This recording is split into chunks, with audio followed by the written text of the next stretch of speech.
Alright, I feel like some of you are gonna get mad at me for this one today, but that's a price I'm willing to fucking pay. I absolutely hate the way we choose to entertain ourselves today. Like, a lot. So much of it has just become slop meant to just shut your brain off. And listen, there's nothing wrong with that in moderation. A popcorn movie, a fucking catchy song, a dumb sitcom, we all need to shut our brains off once in a while. The problem is when that becomes the norm, when the majority of what we consume is just the surface level, shallow entertainment that's just there to spike our dopamine for 30 seconds and then be forgotten. So there's an important distinction to make. Not all art is entertainment, nor should it be, and not all entertainment is art, nor should it be either. This isn't a video about how everything needs to be sophisticated and artsy-fartsy, right? And super fucking deep. Because we need that. We need some of that to turn our brains off, like I said. But it's about, rather, why we shouldn't forego artistic entertainment. Why we should keep it around and why it's important for our society, today especially.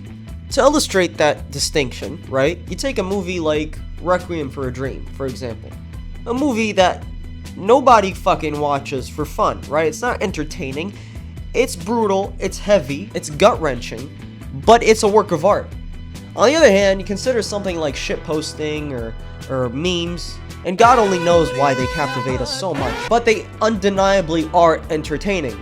But they're not art, and that's okay. And yeah, I know, it sounds snobbish when I say it like that, and it probably is, but all I'm saying is, I love memes just as much as the next guy, right? I practically live off them, I'm not knocking them. Having said that, we shouldn't forget the importance of artistic entertainment as well. I'm saying that in this day and age, we've decided, most of us anyways, have decided to forgo the sophisticated and the refined and the thought-provoking in favor of something more generic, simplistic, crude, brain-numbing. And we're slowly but surely replacing reflection with reaction. That begs the question, why is it bad if all entertainment becomes mindless entertainment? Because it changes how we think, or if we think at all for that matter. If the only thing we value in our media is instant gratification, we start losing our tolerance for slowness, we start losing our tolerance for discomfort, for nuance. We stop asking questions, we stop engaging with different ideas. Mindless entertainment has its place, for sure. But when that becomes everything, it becomes dangerous, because it starts to strip us from our emotional range, from our imagination. And thus, it makes us easier to manipulate, easier to pacify, and easier to distract. And that's why most dictatorships limit an access to culture and media. Again, not all entertainment needs to challenge us. Some of it should though, especially in the mainstream. By the way, this is a problem now, more than ever, considering the evolutions that took place concerning generative AI. Because AI is already entertaining us today with videos, movies, fucking memes, songs, lyrics to said songs, fucking the works, the whole works. But here's the thing, AI doesn't feel, it doesn't know how to wrestle with meaning or intention or subtext. It just mashes bits and pieces together that we like from other movies or songs or whatever. It's all explicit. There's no metaphor, there's no subtext, there's no soul. It's hollow, it's empty, and that's not art. You can already see what I'm talking about in this video happening in how studios operate nowadays. I'm gonna take the Star Wars franchise real quick as an example, because I think it really illustrates my point. On one hand, you have a show like Andor, right? Chock full of political commentary, with subtext, with great dialogue, with great characters, well-written characters, exceptional cinematography. It's very entertaining, right? But it's smart. And then you have The Acolyte, which is a show that thinks that 2 cameos in its finale is gonna make up for the 8 episodes of incoherent writing and empty spectacle. And the worst part is, some of the fans ate that shit up, because the fucking studio execs were like, you remember this guy? You remember him, right? And then the fucking fans were like, oh my god, it's Glub Shitto! And all the while, the creators are watching and listening and realizing that they can get away with anything they fucking want at this point. They don't have to fucking put any effort anymore. And listen, this isn't about cinema or TV. Music is a big fucking part of this problem as well. You just think about how we consume music nowadays, right? Everything is optimized for the algorithm, right? Songs are getting shorter.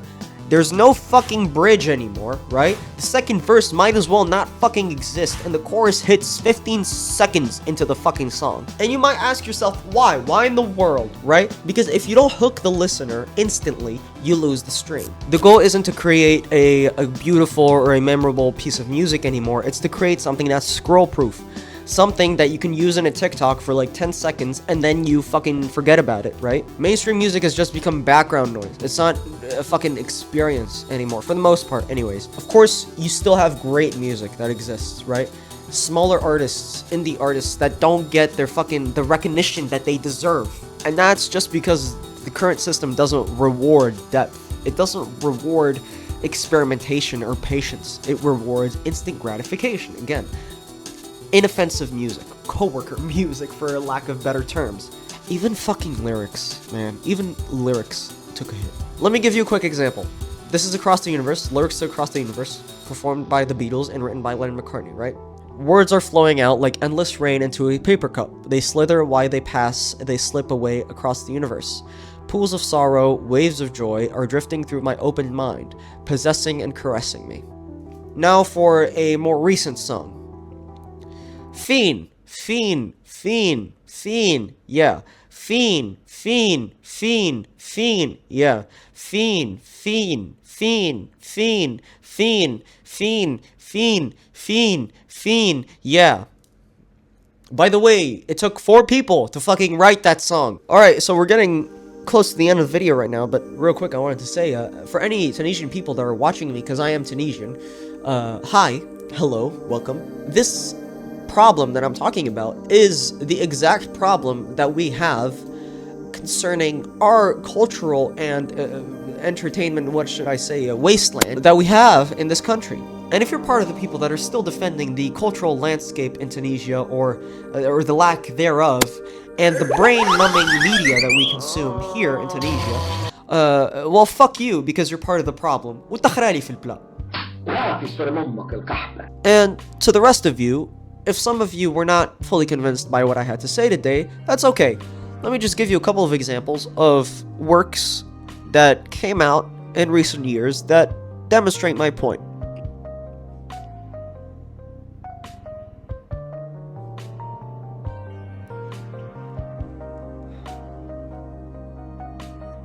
You know, I'm just gonna leave this here, right?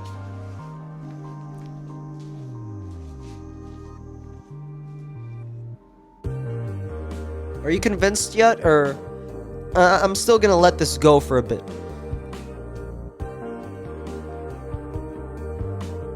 I think you get the point.